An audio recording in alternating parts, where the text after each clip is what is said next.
the wife of our beloved by a mayor will not be able to come because I think she's now attending a very special meeting of all the wives of the mayors of, I don't know if it's the Philippines or Metro Manila, but we are very happy to have an able representative who have to come all the way from San Pedro or Santa Rosa, I think, just to join us.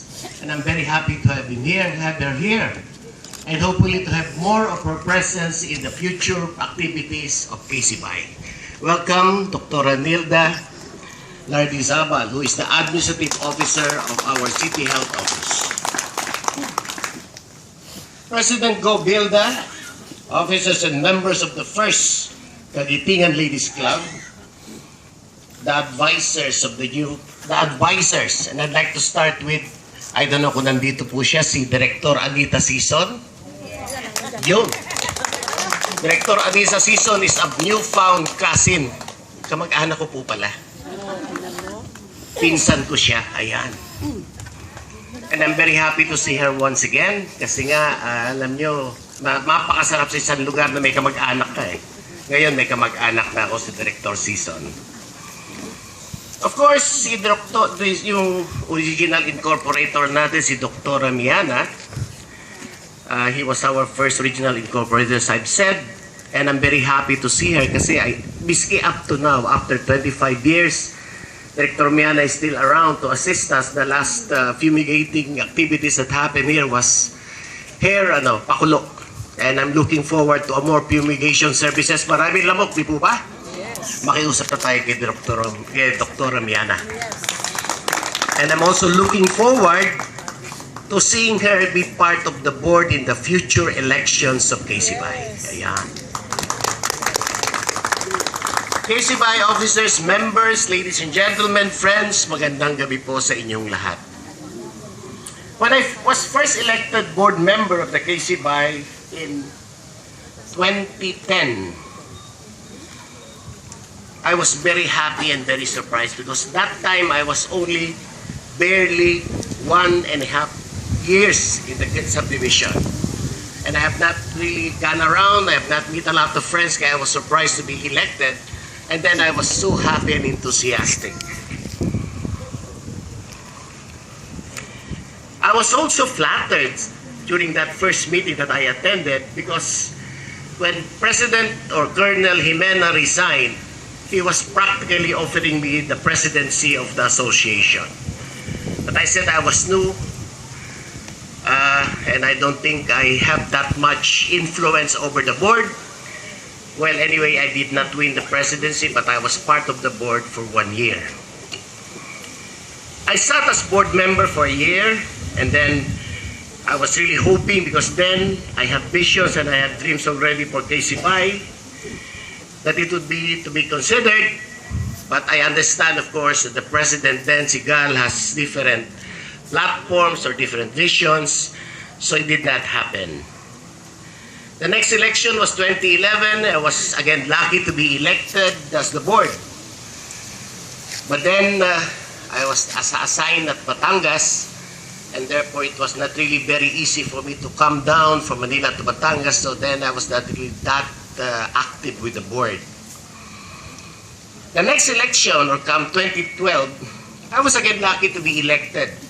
Marami yatang bingi at bulag sa KCBAI. Hindi ako kilala, binoboto pa ako. And looking back, I thought it's time for me to become, to forget being a part of the board kasi I was not very active and some of the dreams and vision I have for all of you did not happen. So sabi ko nga, for 2012, I would like to drop, or 2013, I would like to drop all my dreams of becoming your president. So when I was about ready to give up being part of KCBAI, a group approached me. Of course, I have my hesitation. Sabi ko nga, busy ako and I might be able to attend to it. But I was told then that KCBAI needed a good turnaround. They told me that we have now been besieged with a lot of problems and that even the possibility of being phased out is there. Baka daw mawala na ang KCBAI. They said they need somebody who is already familiar with the operations and problems of KCBAI And more importantly, someone who will not refuse. Ako po yun. So I was prepared again to run for the 4th time. And this time, to cut the long story short, here I am, your president or the president of KCBAI. I realized that in order to succeed, I need to get the cooperation of everybody. I need to see everybody moving and helping around. So I thought we need to reorganize and get organized. The formula, the elders, the youth, and the ladies. So we first organized a Senior Citizens Club, hoping that it would provide us with the necessary counseling or advice to make our place good. But it did more than that. Thanks to the President and of course si Bert Villar, they both made good and they helped the Senior Citizens Choral Group to make names. Now they're getting invited here, there, and everywhere. As a matter of fact, I think this March 29, they will be singing during the 100 days of our Barangay Chairman, Captain Teves. So I think let's give the Senior Citizens Choral Group a round of applause. Then we organized the youth, hoping that they will provide us with the energy and perhaps even raise consciousness among them, or they better understand the problems of our community. Again, they exceeded our expectations.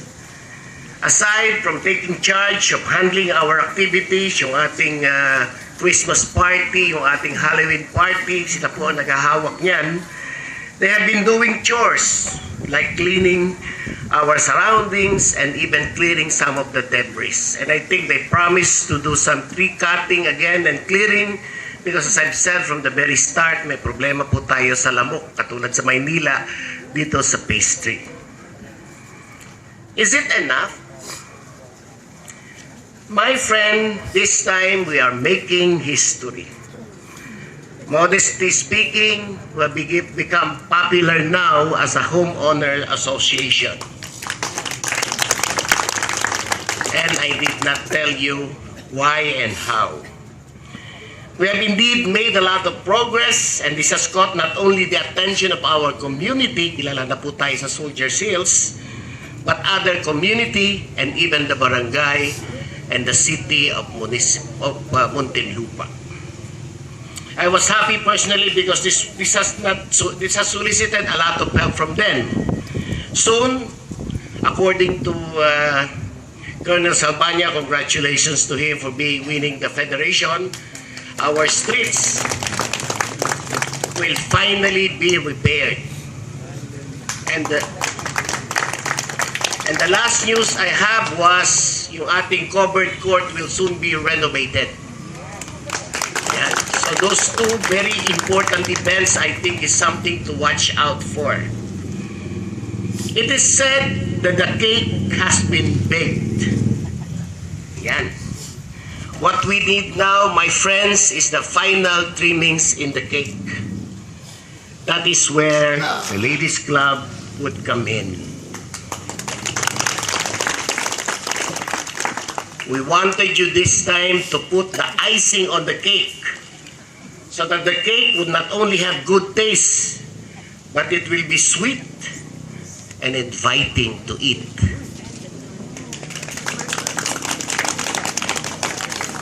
I need not say more, ladies and gentlemen. Tonight, we are all rejoicing, especially the men of KCBAI. I have never seen them, the male board members, as interested and as enthusiastic as now. I have never seen ka Mandy, ka Tony, ka Roger as active as now. And I have never smelled our Vice President, ka Roger Alvarillo, as good smelling as tonight. Ang bango-bango po niya. And I am now sure that with the ladies by the side, with the board, the senior citizen, and the youth, we will be great again.